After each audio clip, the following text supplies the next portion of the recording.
Hello everyone. सो आप जानते हैं जैसे कि पीजीसीएल की भी डेट आ चुकी है, ठीक है। तो उसके पेपर भी इम्पोर्टेंट हैं, ठीक है। प्रीवियस ईयर वैसे एक पेपर मैं लगा चुका हूँ, ठीक है, एक सेट का। तो दो पेपर बचे हुए हैं, उसको भी हम लगा लेते हैं जल्दी से। तो ठीक है, स्टार्ट करते हैं। और इनमें से कुछ क्वेश्चन इंपॉर्टेंट रह सकते हैं। बायोटेक स्टील की टीवी, तो बायोटेक स्टील वाले जो भरे हैं और उसको नहीं भरे हैं तो आप लगा सकते हैं उसको भी, ठीक है। तो क्वेश्चन कहता है पहला, 1750 kV line can normally carry as much power as how many 400 kV circuits for equal distance of transmission। तो जैसा कि आप जानते हैं, एक 750 kV के लिए कितनी 400 kV की सेम पावर को कैरी करेगा। तो चार, ठीक है, 400 kV की जरूरत पड़ेगी 750 kV के लिए, ठीक है। और एक 1200 केवी के लिए तीन 750 केवी, ठीक है। और 1200 केवी के लिए 12400 केवी की जरूरत पड़ेगी for equal distance of transmission. जैसा कि आप जानते हैं कि थ्योरी क्वेश्चन को हम स्किप करते हैं, तो ठीक है। लाप्लास ट्रांसफॉर्म आप जानते हैं, e की पावर -80 sin ओमेगा टी का। नेक्स्ट आपको सर्किट दिख रहा है, ठीक है। आपसे पूछा गया है आर की वैल्यू, जो कि आपको इधर दिख रही होगी, ठीक है। और आपसे पहले ही बोल दिया कि no power is dissipated through two ohm resistor. तो आपको ये कैसे दिख रहा है, वीट स्टोन ब्रिज की तरह, ओके। नेक्स्ट, तो नेक्स्ट क्वेश्चन आपसे कह रहा है कि विच relay is also called angle impedance relay. तो देखिए, एंगल इम्पीडेंस रिले आपका जो होता है वो मोर रिले होता है, ठीक है। आंसर आपका मोर रिले है। और इम्पीडेंस रिले को हम कहते हैं voltage restrained over current relay, और रिएक्टेंस रिले कहलाता है over current relay with directional restrained, okay. Next, insulator is so designed that it should fail only by a flash over। High initial cost किसकी होती है, hydro electric power plant की। Next, आपका delta two delta bank of transformer 57.7% होता है, ठीक है। Next question है आपका कि the type lightning arrestor commonly used on systems operating at voltage up to 33 kVh are that is called the protector tube। जो इंसुलेटर से नीचे की तरफ लगा होता है प्रोटेक्टर ट्यूब, ठीक है। नेक्स्ट, अगर हम लेंथ बढ़ाएंगे, टावर टावर की इंक्रीज करेंगे, अगर हम length of the cross arms, तो नेट इफेक्ट क्या होगा, स्ट्रिंग एफिशिएंसी पे बढ़ जाएगी। क्योंकि आपने प्रॉपर्टीज पढ़ी होगी कि स्ट्रिंग एफिशिएंसीज को इंक्रीज करने की प्रॉपर्टीज क्या क्या है। तो एक longer cross arms, capacitive grading और स्टैटिक शील्डिंग, ओके। नेक्स्ट, जो मटेरियल को हम इलेक्ट्रोप्लेटेड करते हैं उसको हम कैथोड यानी कि नेगेटिव साइड पे कनेक्ट करते हैं, ठीक है, और वर्क पीस को पॉजिटिव। नेक्स्ट क्वेश्चन आप जैसे देख पा रहे होंगे कि आपसे 3 phase 12 pole alternator driven at a speed of 500 RPM, ठीक है। One second. So 500 RPM supplies power to an 8 pole 3 phase induction motor, okay। Calculate the approximate full load speed of the motor if the slip of the motor at full load is 3%। आपसे approximate full load speed पूछिए, ठीक है, motor की, अगर if the slip of the motor at full load is 3%, ठीक है। 500 RPM speed दिए हुए। सबसे पहले हम जो आपको 12 पोल्स के लिए वैल्यूज दी है उससे हम फ्रीक्वेंसी निकाल लेंगे, ठीक है। फ्रीक्वेंसी हमने निकाल ली और 50 आ गया। अब जो हमें 8 पोल दिया है उससे हम स्पीड निकाल लेंगे, सिंक्रोनस स्पीड। अब हमारी आ गई 750 आरपीएम।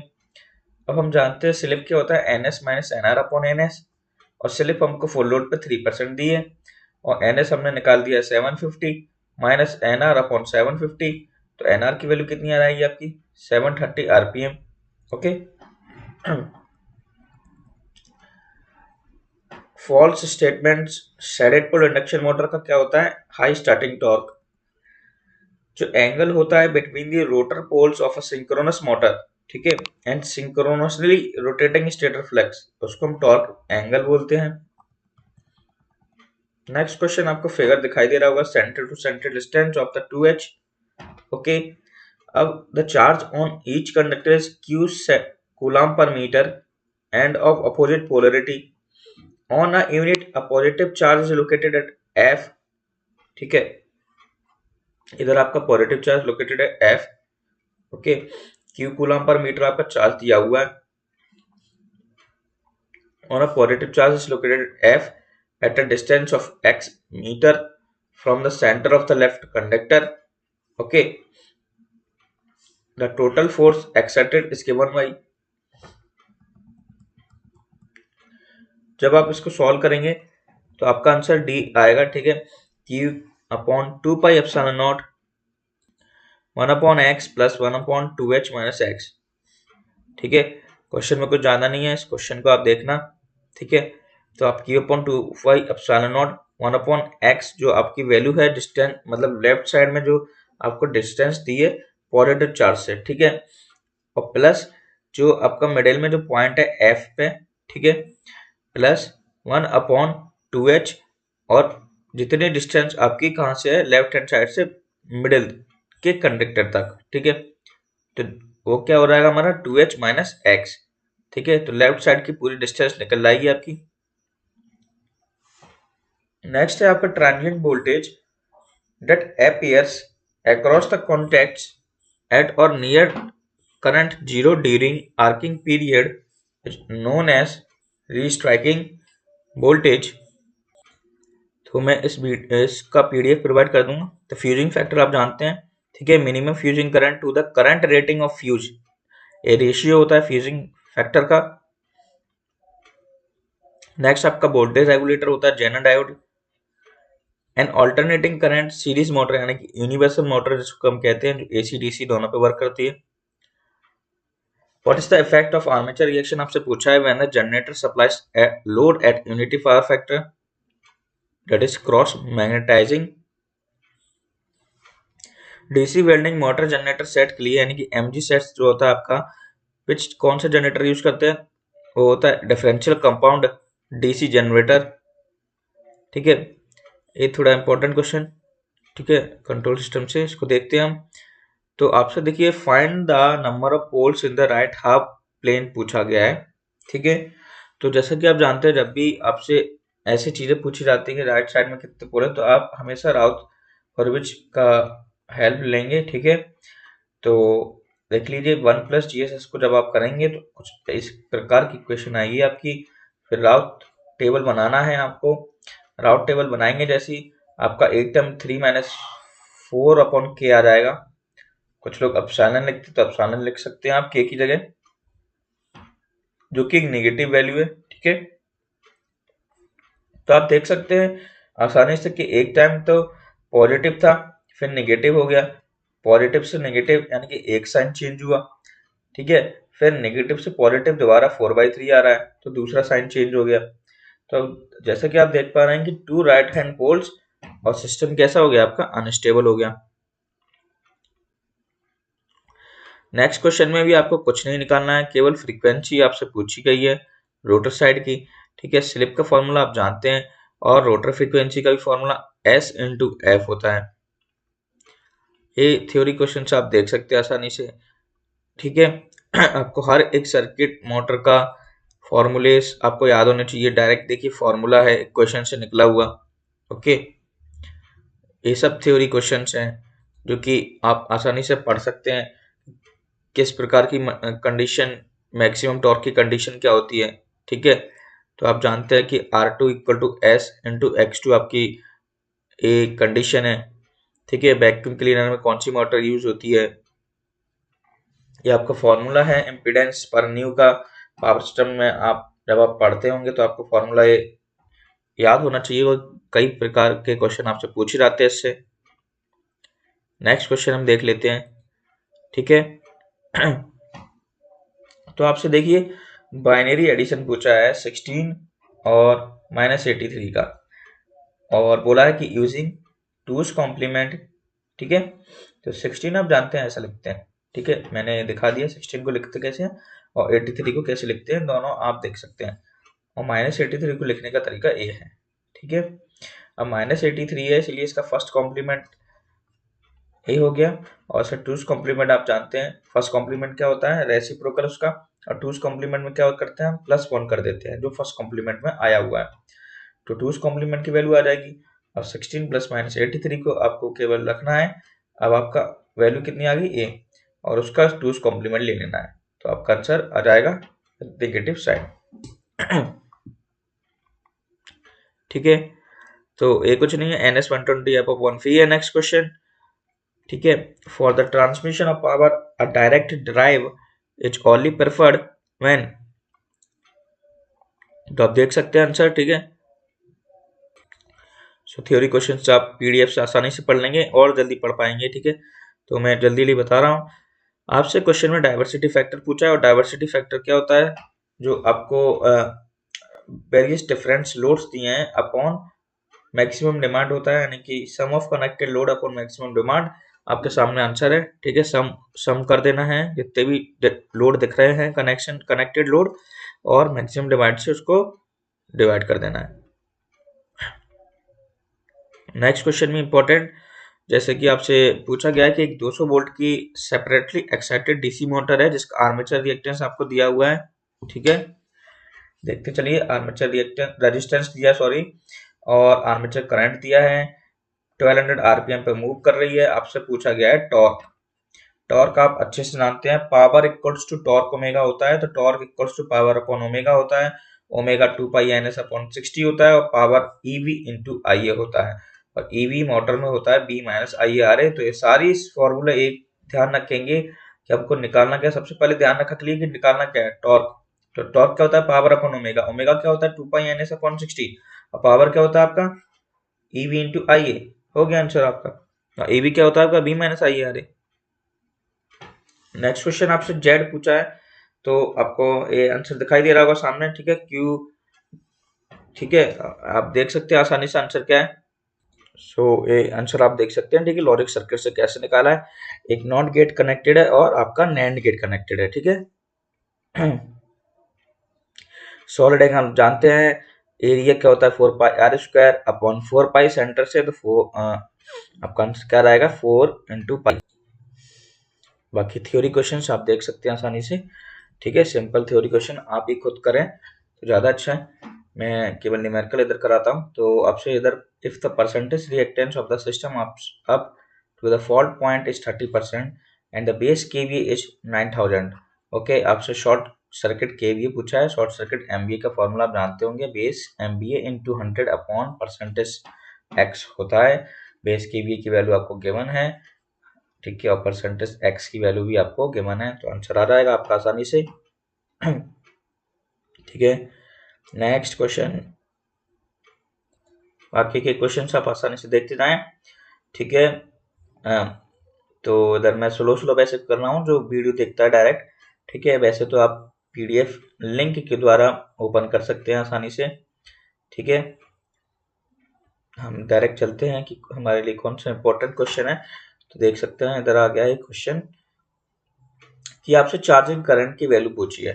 ठीक है, तो चार्जिंग करंट की वैल्यू जब भी आपको पूछी जाए तो आप ध्यान रखें फॉर्मूले का। फॉर्मूला आपका बी 2 पाई एफ सी होता है, यानी कि बी इंटू ओमेगा इंटू सी। ठीक है, अब देख लें कि बी की वैल्यू आपको गिवन है, ठीक है, 500 केवी, ओमेगा आप 2 पाई एफ जानते ही हैं, और जो आपको सी की वैल्यू दी है वो 2 नैनो फैरेड पर किलोमीटर वैल्यू गिवन है। नेक्स्ट क्वेश्चन में आपसे डिमांड फैक्टर पूछा गया है। डिमांड फैक्टर आप आसानी से जानते हैं कि डिमांड फैक्टर का फॉर्मूला होता है maximum demand upon connected load. तो देखिए, इससे आपके 3 क्वेश्चन, तो लगभग 2 या 3 क्वेश्चन जरूर आ जाते हैं इस वाले चैप्टर से जो, ठीक है, इकोनॉमिक वाले चैप्टर जो है आपका पावर सिस्टम का। ठीक है, ये क्वेश्चन भी थ्योरी है, आज आप आसानी से पढ़ेंगे तो आपका हो जाएगा। इधर स्क्रीन पे अच्छे से आ नहीं रहा है। ठीक है, तो नेक्स्ट, ओके, नेक्स्ट क्वेश्चन यह है, एक 6 पोल का 50 हर्ट्ज 3 फेज इंडक्शन मोटर है, ठीक है, जो कि इतनी मैकेनिकल पावर को डेवलप कर रहा है, ठीक है, और रोटर फ्रीक्वेंसी उसकी 1.5 हर्ट्ज है। अब आपसे पूछा गया है value of the rotor copper loss.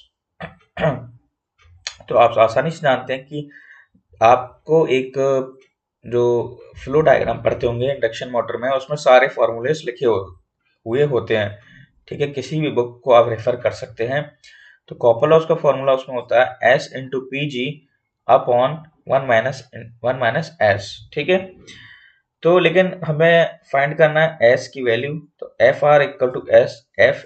देखिए आपको ध्यान रखना है कि दिया क्या क्या है, तो एफ आर दिया है, तो एस एफ से हम एस निकाल लेंगे, स्लिप हमारी फाइंड हो गई। तो पीजी की वैल्यू गिवन है, ठीक है, पीजी की वैल्यू गिवन है, तो रोटर कॉपर लॉस की वैल्यू भी आ जाएगी आपकी। ओके, मैं डायरेक्ट जंप कर गया हूँ एक क्वेश्चन पे, ठीक है। तो मैं डायरेक्ट जंप करूंगा जिससे कि आपका टाइम वेस्ट ना हो। तो एक बीजेटी है, उसका बेस करंट एस दिया हुआ है, ठीक है, और and the current amplification factor आपको यानी कि अल्फा की वैल्यू गिवन है। ओके, आपसे पूछा गया है determine the value of ammeter current if the I CVO is find to be 30 micro ampere. अब देखिए आपसे पूछा गया है एमीटर करंट। अब अच्छे से जानते हैं एमीटर करंट का फॉर्मूला क्या होता है, IE equals to IC plus IB, आप अच्छे से जानते हैं, ठीक है। अब ए भी आप जानते हैं कि IC का फॉर्मूला क्या होता है, ठीक है। IC का फॉर्मूला होता है alpha into IE plus ICPO, यही होता है, ठीक है। अब कुछ करना ही नहीं है, IC की वैल्यू आ गई है, I equals to IC plus IB में पुट कर देना, पुट कर दोगे तो सारी वैल्यूज गिवन है, आपको केवल वैल्यूज पुट करना है और आई का आंसर आपका आ जाएगा। Consider a series circuit of resistance and inductance both having 5 ohm resistance. Okay, तो R और X की वैल्यू आपको गिवन है 5। A potential difference of 100 volt is applied to it if the applied voltage is 0 volt at a certain instant and is increasing, then voltage drop across inductive reactance। voltage drop, अब आपको क्या निकालना है, final value ध्यान रखना है, BL होता है आपका I इंटू XL, ठीक है।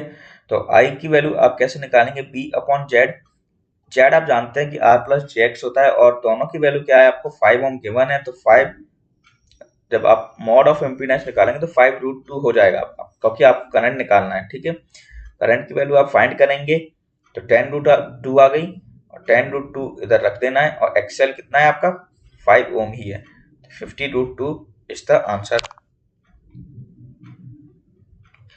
नेक्स्ट क्वेश्चन में आपसे एवरेज वैल्यू पूछी है, ठीक है, और मैक्सिमम वैल्यू आपको गिवन है, ठीक है। तो अभी एवरेज क्या होता है आपका, ऑल्टरनेटिंग करंट का 2 Bm अपॉन पाई। तो एक और अच्छा क्वेश्चन इधर है कि आपसे देखिए 250 वोल्ट शंट मोटर है, ठीक है, आर्मेचर करंट गिवन है और इस स्पीड पे रन करता है, आर्मेचर रेजिस्टेंस की वैल्यू दी है। अगर शंट फील्ड की वैल्यू है जो रिड्यूस हो जाती है 50% नॉर्मल वैल्यू से, तो आर्मेचर करंट हो जाता है 50 एम्पियर। अब आपसे पूछा गया कि न्यू स्पीड कितनी होगी मोटर की। इस फॉर्मूले को ध्यान रखना है, E equals to P5 upon 60A, याद रखेंगे, ठीक है। अब इसको निकालने के लिए हमें रेशियोज चाहिए, E1 upon E2 equals to N1 upon N2, ठीक है, और इंटू 5 अपॉन 5 हो गया। EB1 कैसे निकालेंगे, B माइनस IARA, सारी वैल्यूज गिवन है, EB2 की भी सारी वैल्यूज गिवन है, दोनों की वैल्यूज पुट कर देना, N1 अपॉन N2, ठीक है। और आप जान रहे हैं कि शंट फील्ड क्या है, 50% रिड्यूस हो गया है, तो 5 अपॉन 0.5, तो N2 की वैल्यू निकल जाएगी। अगला क्वेश्चन बहुत आसान है, आपसे करंट की वैल्यूज पूछा है, तो पहले R इक्विवेलेंट आप फाइंड करेंगे, तो आपका I1 आ जाएगा, I1 आ जाएगा, वैसे ही आप करंट डिवीजन रूल से I2 और I3 को फाइंड कर लेना आसानी से। इस क्वेश्चन में भी आपसे मैथ्स एनालिसिस की मदद से आपको current I1, I2, I3 find करना है। मैंने तीनों इक्वेशन इधर रख दी हैं, ठीक है, आपको तीनों को इक्वेशन को सॉल्व करके I1, I2, I3 की वैल्यू निकालना है। देखिए इस क्वेश्चन में आपसे 3 लोड गिवन थे, ठीक है। पहला गिवन है कैपेसिटिव लोड, दूसरा गिवन है इंडक्टिव लोड, और तीसरा आपको गिवन है रेजिस्टिव लोड। और आपसे पूछा गया है टोटल कॉम्प्लेक्स पावर। तो आप टोटल कॉम्प्लेक्स पावर आप आसानी से जानते हैं S equals to P plus j की होता है एक्चुअली, ठीक है। तो P1 इधर से निकाल लेना। अब कैपेसिटिव है तो इसलिए P माइनस जे क्यू लगाए, इंडक्टिव है तो P प्लस जे क्यू लगाए, और रजिस्टिव है तो P ही रहेगा। और टोटल पावर क्या होगा, तीनों को ऐड करना है, बस आपका आंसर आ जाएगा। देखिए इस क्वेश्चन में भी आपसे करंट की वैल्यू पूछी है सेकंड लूप में, तो नोडल एनालिसिस लगाना है। वोल्टेज की वैल्यू जैसी आएगी आपको वैसी आपको करंट की वैल्यू भी आ जाएगी। सो मैंने पूरा पेपर वाला है जो थ्योरी क्वेश्चन स्किप कर दिए, ठीक है। एक और सेशन हुआ था 2 से 4 बजे 14 तारीख को नवंबर में, ठीक है। एक और पेपर है आपके लिए, तो मैंने दोनों को कंबाइन करके एक ही पेपर बना दिया है। आप डिस्क्रिप्शन लिंक से आप डाउनलोड कर सकते हैं इसको जल्दी से। तो इस क्वेश्चन में जो मेनली क्वेश्चन है वो न्यूमेरिकल वाले में वो मैं करवा देता हूँ, क्योंकि थ्योरी क्वेश्चन तो आपको पता है कि आप उनको आसानी से पढ़ सकते हैं। सो एक क्वेश्चन है आपसे, ठीक है। आपको इस क्वेश्चन में आपको करंट की वैल्यू फाइंड करना है, ठीक है। एक लूप है तो लूप लगाएंगे तो -6 + 2i -4i + 4i, ओके। तो आपका आंसर क्या रहेगा, 3 एम्पियर, ठीक है। सो आप क्वेश्चन देख रहे होंगे 24th नंबर का। 6 पोल 50 हर्ट्ज इंडक्शन मोटर है, ठीक है। फुल लोड स्पीड आपको गिवन है 950 आरपीएम। आपसे हाफ लोड पूछा गया है और हाफ लोड पे स्पीड पूछी गई, ठीक है। आप जैसे कि जानते होंगे कि स्लिप तक का आप लोग काम कर लेंगे। अब जैसे कि आपको जानना होगा कि स्लिप जो है वो आपके लोड के प्रोपोर्शनल होती है, तो इसीलिए हाफ लोड पे भी आपकी स्लिप क्या हो जाएगी, हाफ हो जाएगी। स्लिप आपकी जैसी हाफ हो गई, आप स्पीड को कैसे निकालेंगे, N R equal to N S into 1 - s। तो हाफ स्लिप पे एन आर की वैल्यू आएगी आपकी 975 आरपीएम। अगला क्वेश्चन में आपसे पूछा गया है कि एक AC current is given by I की वैल्यू आपको गिवन है, it will achieve a value of 50 ampere at, ठीक है। तो आप जानते हैं कि I equal to I M sine omega T रख सकते हैं आप, तो रख दिया आपने। अब साइन 50/100 यानी कि 1/2 की वैल्यू कितनी होगी, 30 डिग्री। तो 30 डिग्री क्या होता है आपका पाई/6, और टी की वैल्यू आप कैसे निकालेंगे, पाई से पाई कैंसिल हो जाएगा, तो 1/600 सेकेंड आपका क्या आ जाएगा, आंसर आ जाएगा। नेक्स्ट क्वेश्चन आप देख सकते हैं, आपसे पूछा गया क्वेश्चन में कि रिलेशन बताना आपको आई और आर के बीच में, ठीक है। तो नोडल एनालिसिस आप आसानी से लगा सकते हैं, तो नोडल एनालिसिस इस सर्किट में लगाना है। और जैसा कि आप जानते हैं कि इस कंडीशन से B equal to I R आ जाएगा, और B equal to I R यानी कि वी की जगह आपको आई आर पुट करना है, और आई और आर के रिलेशन चाहिए था, इसीलिए हमने बी को आई आर रखा है, और आई और आर का रिलेशन आपको मिल जाएगा इस इक्वेशन को सॉल्व करने पे। नेक्स्ट क्वेश्चन आपको दिखाई दे रहा होगा कि करंट की वैल्यू आपको फाइंड करना है, यानी कि I1 की वैल्यू आपको फाइंड करना है, ठीक है। तो इसको मैं नोडल एनालिसिस से इसको V मान लेता हूँ, तो V/2, ठीक है, plus V/6 plus V/4 V/6 V/4 plus 8 और इक्वल्स टू 30 एम्पियर। तो वोल्टेज की वैल्यू आ गई 24 वोल्ट। I1 क्या होता है आपका V/R, यानी कि V/R यानी कि 24/2 यानी कि 12 एम्पियर। इस क्वेश्चन में भी आपसे I1 की वैल्यू पूछी गई है, यानी कि इसके अक्रॉस मतलब ए वैल्यू आपसे पूछी गई है, ठीक है। तो फिर से आप नोडल एनालिसिस का सहारा ले सकते हैं, तो B/3 plus V/2 equals to 2 + 4 into I1। अब हमको इसके अक्रॉस निकालना है, तो हम जानते हैं कि B की वैल्यू क्या होगी उसके अक्रॉस, 3 इंटू I1। तो केवल V equals to 3 into I1 को 3 इंटू I1 B की जगह पुट कर देना है, तो और रिलेशन आपका आ जाएगा I1 इक्वल्स टू -4/3 एम्पियर। इस क्वेश्चन में आपको निकालना है थेवेनिन इक्विवेलेंट सर्किट दिया हुआ है, VTH और RTH की वैल्यू फाइंड करना है। तो VTH की वैल्यू कैसे आप फाइंड करेंगे, नोडल एनालिसिस आप आसानी से लगा सकते हैं। तो VTH -125/5 plus VTH/200 plus 2 VTH की वैल्यू आ जाएगी, ठीक है। VTH की वैल्यू आ गई आपकी 20 वोल्ट, और RTH में करंट सोर्स ओपन हो जाएगा, तो ये दोनों कैसे हो जाएंगे, पैरेलल, 50 और 200 पैरेलल यानी कि 40 एम्पियर। अगला क्वेश्चन में आपसे क्या गया है कि combined inductance of two coils connected in series is 0.6 Henry and 0.1 Henry, ठीक है, depending on the relative directions currents in the coil. If the one coils when isolated has a self inductance of 0.2 Henry, calculate the mutual inductance, ठीक है। तो आप जानते हैं कि equations, एक इक्वेशन होती है आपकी एडिटिव पोलैरिटी और एक होती है सब्ट्रैक्टिव पोलैरिटी। ठीक है, तो L1 plus L2 plus 2m opposite polarity के केस में, और ठीक है, जब आपके अपोजिट पोलैरिटी नहीं है तो आपका L1 plus L2 minus 2m हो जाता है। ठीक, तो 0.6 हेनरी की एक इक्वेशन हो गई या 0.1 हेनरी की इक्वेशन हो गई। इन दोनों में से आप L2 भी निकाल सकते हो और म्यूचुअल इंडक्टेंस की वैल्यू भी आप फाइंड कर सकते हैं। ओके, सो एक क्वेश्चन थे, ठीक है, 120 क्वेश्चन है इस पेपर में भी, बाकी के सब थ्योरी क्वेश्चन है। तो आप पीडीएफ को डाउनलोड कर लीजिए, दोनों कंबाइंड पीडीएफ है। और एक और पेपर हुआ था पीजीसीएल का उसी वक्त, तो उसको मैंने पहले ही करा दिया है। ठीक है, तो उस वीडियो को आप सेपरेटली देख सकते हैं, वीडियोस की लिस्ट में पड़ा होगा। So please like share and subscribe and thank you.